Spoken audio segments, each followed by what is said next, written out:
حضرت عمر بن عبدالعزیز رحمۃ اللہ علیہ مسلمانوں کے مشہور خلیفہ تھے۔ خلیفہ بننے سے پہلے وہ بڑی شان و شوکت کی زندگی گزارتے تھے، لیکن خلیفہ بنتے ہی ان کی زندگی بالکل بدل گئی۔ انہوں نے شاہانہ ٹھاٹ باٹ ترک کر دیا، اپنے سارے قیمتی لباس، سامان اور بیوی کی زیورات بیت المال میں داخل کر دیے تھے اور انتہائی سادہ اور پاکیزہ زندگی گزارتے تھے۔ خلیفہ بننے کے بعد وہ سادہ لباس پہنتے، معمولی کھانا کھاتے اور کچے سے مکان میں رہتے تھے۔ ان کے بیوی بچوں کی زندگی بھی سادگی سے گزرنے لگی۔ وہ چاہتے تو اپنی بیوی بچوں کو لذیذ کھانا کھلا سکتے تھے، عمدہ کپڑے پہنا سکتے تھے، لیکن انہوں نے بیت المال سے رقم لینا گوارا نہ کہا۔ ایک مرتبہ کا ذکر ہے، عید قریب تھی، سب لوگ اپنے بچوں کے لیے نئے نئے کپڑے بنوا رہے تھے۔ حضرت عمر بن عبدالعزیز کے بچوں نے بھی اپنی ماں سے نئے کپڑوں کی فرمائش کی۔ ماں بے چین ہو گئی، وہ شوہر کی خدمت میں حاضر ہوئیں اور سارا حال بیان کیا۔ بیوی کی بات سن کر انہوں نے فرمایا، فاطمہ، میرے پاس اتنی رقم کہاں کہ بچوں کے لیے نئے کپڑے بنوا سکوں۔ حضرت عمر بن عبدالعزیز انتہائی ایمانداری سے بیت المال کی حفاظت کرتے تھے۔ نہانے یا وضو کرنے کے لیے سرکاری باورچی خانے میں گرم کیا ہوا پانی استعمال بھی نہیں کرتے تھے۔ انہیں بیت المال میں رکھی ہوئی مشک کو سونگھنا تک گوارا نہ تھا۔ ایک رات وہ کسی سرکاری کام میں مصروف تھے اور سرکاری چراغ جل رہا تھا۔ اتنے میں ایک ملاقاتی صرف ان کی خیریت دریافت کرنے کے لیے آیا۔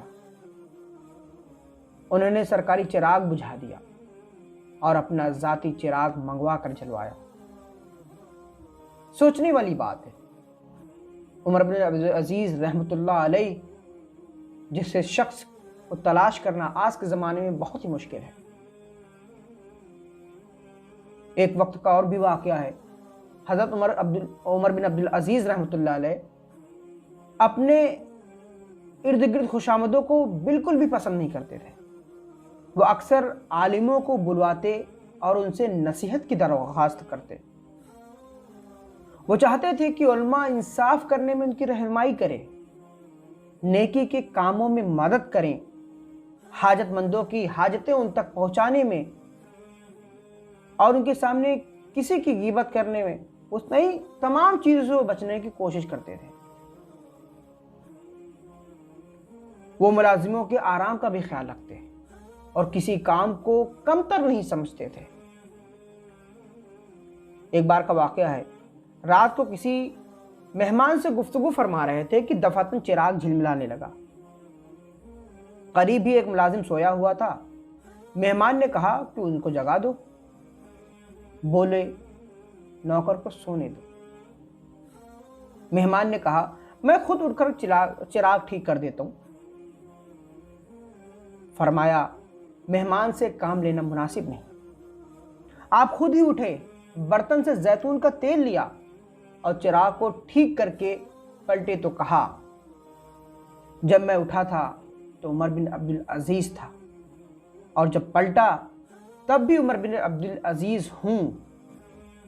عمر بن عبدالعزیز کے زمانے میں بڑی خوشحالی تھی۔ لوگ ان کے پاس کثرت سے مال لاتے اور کہتے کہ غریبوں میں بانٹ دیجئے، لیکن وہ یہ کہہ کر کے مال واپس کر دیتے تھے کہ حاجت مند ہی نہیں ملتے، پھر یہ مال کیسے دیا جائے۔ انہوں نے لوگوں کی سہولت کے لیے سرائیں بنوائی، شراب پر پابندی لگوائی، بیجا رسموں کو ختم کیا، غلاموں اور باندیوں کو آزاد کرایا، شاہی خاندان کے لوگوں اور حکومت کے افسروں کے ظلم و ستم سے عوام کو نجات دلائی۔ ان کے خلافت کا جو زمانہ رہا ہے وہ صرف 2 سال 5 مہینے تھا۔ حیرت اس بات پر ہے کہ اتنے کم عرصے میں یہ ساری اصطلاحات عمل میں آ گئی۔ تاریخ میں ایسے عادل، نیک، انصاف پسند اور پرہیزگار اسلامی حکمران کا نام ہمیشہ جو ہے روشن رہے گا۔